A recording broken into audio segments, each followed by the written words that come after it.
This inoculates the public from Israel ever doing anything ever again.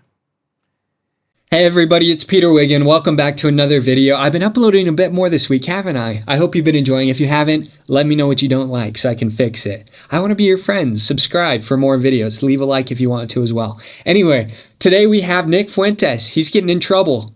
Ever since the assassination of Charlie Kirk, he's been saying Israel's not behind it. I don't have a direct connection. If I did have a direct connection, if there was evidence that pointed to the fact that Israel actually killed Charlie Kirk, I would let y'all know, but I don't see it.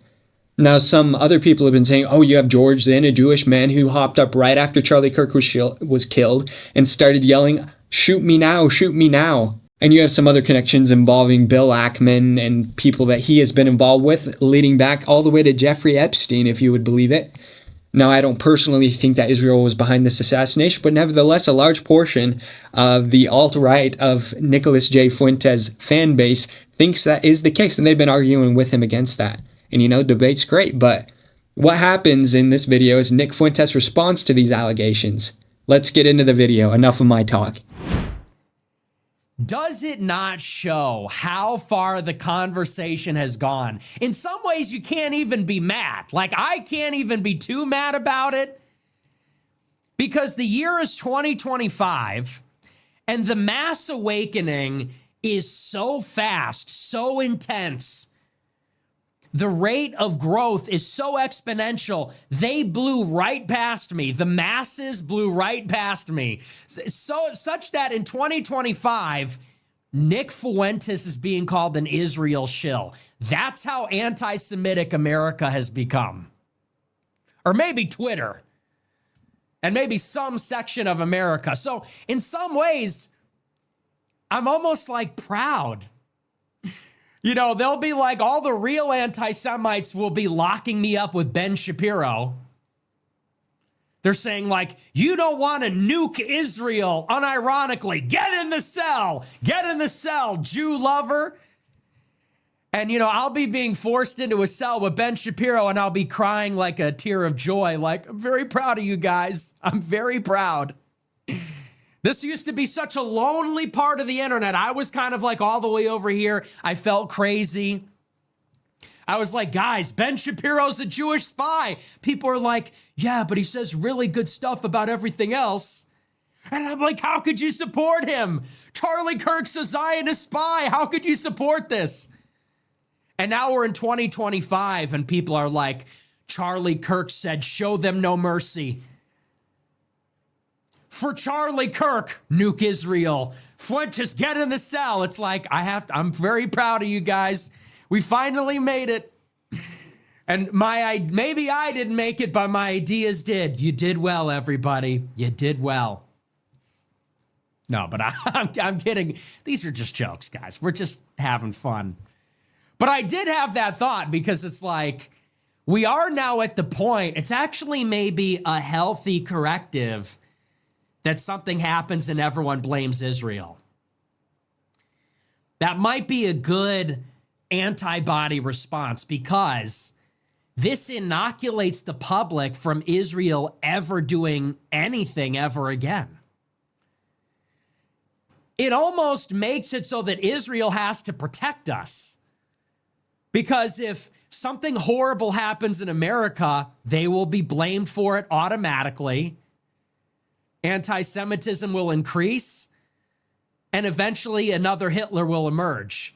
So it's almost like the incentive is there that Mossad will be working to prevent terrorist attacks for the first time instead of doing them. Because they'll know it's like, if a real Muslim ever does anything for real, we're going to get blamed no matter what. We got to stop these guys this time.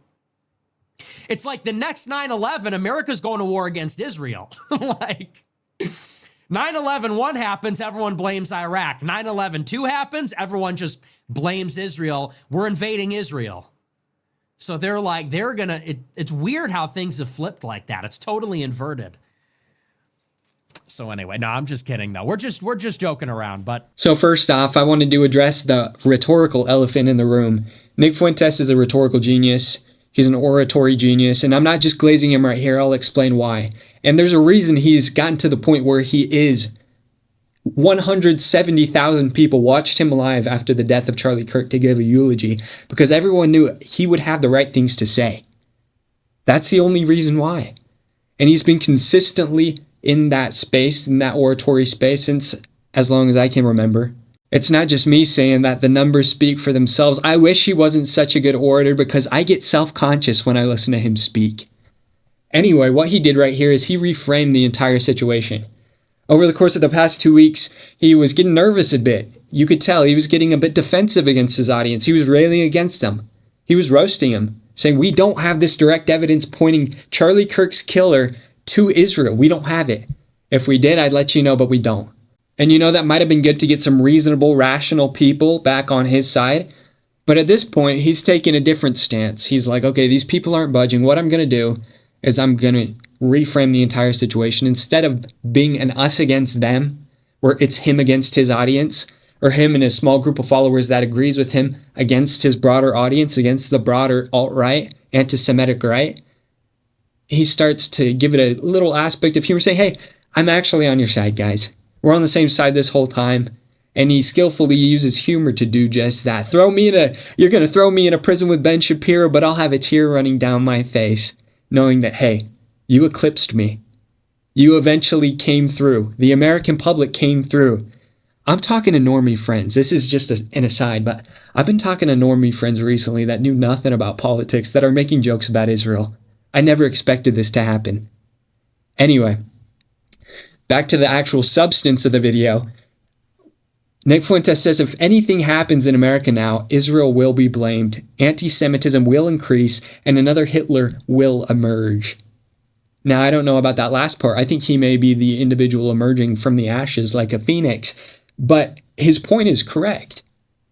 He said they have inoculated us against Israeli trickery. That's a perfect way to put it. That's a perfect analogy. It's the once bitten, twice shy adage. It's the boy who cried wolf.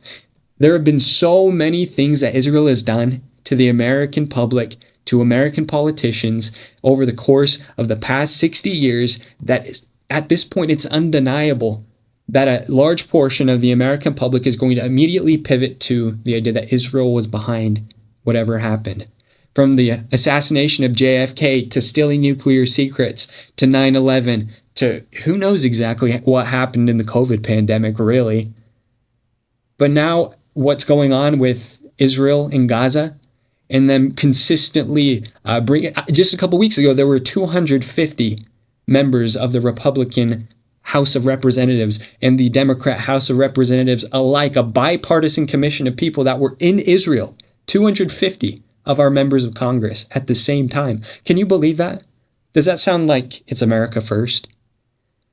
The American public is seeing this and they're like, we really are living in a Zionist-occupied government, whatever form that's taking now. It's undeniable to some extent. So I'm just wondering right now, what do Israeli officials expect? After all of these events that have gone on since 9/11, since the JFK assassination, since the riffraff that's going on in the West Bank and in Gaza, expecting the American public to toe the line, the Republican Party to support the Zionist regime, the Likud Party, the far-right faction of the Israeli public, no matter what happens. What did the Israeli officials expect? Did they expect everybody to go along with this? Ad infinitum? Did they expect that? There is still a looming war with Iran. We are still sending a $4 billion check over to Israel every year. It's great that the American public has woken up to the fact that this is happening, but it's still happening. And that's kind of a black pill for me.